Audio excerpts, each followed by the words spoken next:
बंगालच्या उपसागरामध्ये कमी दाबाचा पट्टा निर्माण होऊन पुन्हा एकदा पावसाने हजेरी लावलेली आहे नीरा खोऱ्यामध्ये आणि त्यामुळेच नीरा नदीला दुसऱ्यांदा पूर आलाय। काल रात्री 8:45 नीरा नदीमध्ये वीर धरणातून 71,345 क्युसेक्स प्रति सेकंद या वेगाने पाणी सोडलेलं आहे। त्यामुळे अनेक बंधारे नीरा नदीचे पाण्याखाली गेलेले पाहायला मिळत आहेत। मी आहे बारामती तालुक्यातल्या कांबळेश्वर परिसरामध्ये, जिथून नीरा नदी वाहते।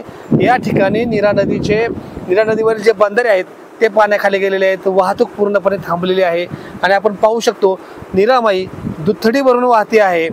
खरं तर या दुथडी भरून वाहणाऱ्या नीरामाईच्याच वरती मराठवाड्याची तहान भागणार आहे आणि म्हणूनच महाराष्ट्रामध्ये मराठवाडा आणि मराठवाडा सिंचनासाठी कृष्णा भीमा स्थिरीकरणाचा जो प्रयोग राबवण्यात आलेला आहे त्यापैकी नीरा भीमा जलस्थिरीकरणाचा 5वा टप्पा सध्या बांधकामाधीन आहे आणि या ठिकाणी इंदापूर तालुक्यातल्या तावशीपासून ते इंदापूर तालुक्यातल्या उजनीपर्यंत पोहोचणाऱ्या भादलवाडीपर्यंत एक बोगदा काढला जातोय जो 60 फूट चौरस फूट अशा स्वरूपाचा परिघाचा आहे आणि त्यातून मराठवाड्याला 25 TMC पाणी अगोदर द्यायचं होतं, ते आता 7 TMC पाणी द्यायची योजना आहे आणि ते तेव्हा शक्य आहे जेव्हा नीरा नदी सलग 18 दिवस सलग 45 दिवस ही दुथडी भरून वाहिली पाहिजे।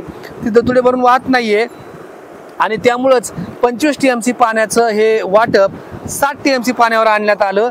परंतु या वर्षी मात्र नीरामाई चांगल्या प्रकारे दुथडी भरून वाहते आहे।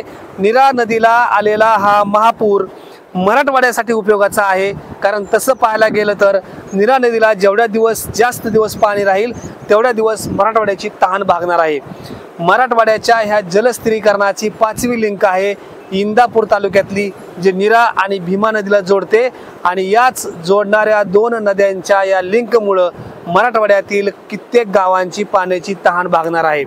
बऱ्याचदा असं बोललं जातं की मराठवाड्याचा हा सिंचनाचा पोपट जिवंत राहील का, परंतु ज्यावेळी नीरा नदी अशा प्रकारे दुथडी भरून वाहते त्यावेळी फक्त इंदापूर बारामती तालुक्यातले शेतकरी सुखावत नाहीत, तर मराठवाड्याला सुद्धा एक आशा लागून राहते की कदाचित नीरा नदी दुथडी भरून वाहत राहिल्यामुळं आपल्या भागाची तहान भागू शकते।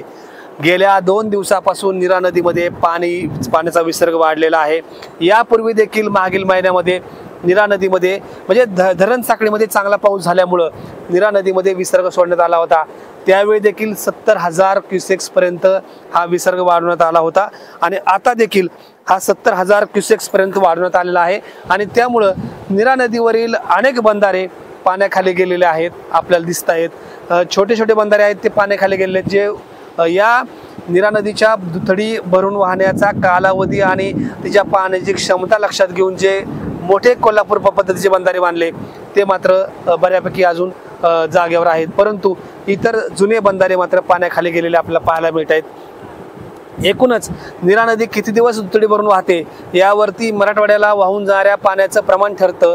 एकंदरीत आता लक्षात आल्यानंतर अशा स्वरूपाचा पाऊस जर दरवर्षी पडत राहिला तर मराठवाड्याच्या काही जिल्ह्यांमध्ये नीरा नदीतलं पाणी पोहोचण्याची आशा यामुळे निर्माण होताना दिसते आहे आणि त्यामुळेच नीरेचा हा पूर फक्त बारामती, इंदापूर किंवा पंढरपूर पर्यंतच्या शेतकऱ्यांना सुखावणारे नाही, तर हा पूर मराठवाड्याला सुद्धा सुखावणारा आहे। त्यामुळे हा एक सेतू आहे, जलसेतू आहे आणि त्या दृष्टीनेच या नीरा नदीच्या पुराकडे पाहिलं जाते आणि गेल्या 2 दिवसापासून नीरा नदी दुथडी भरून वाहते।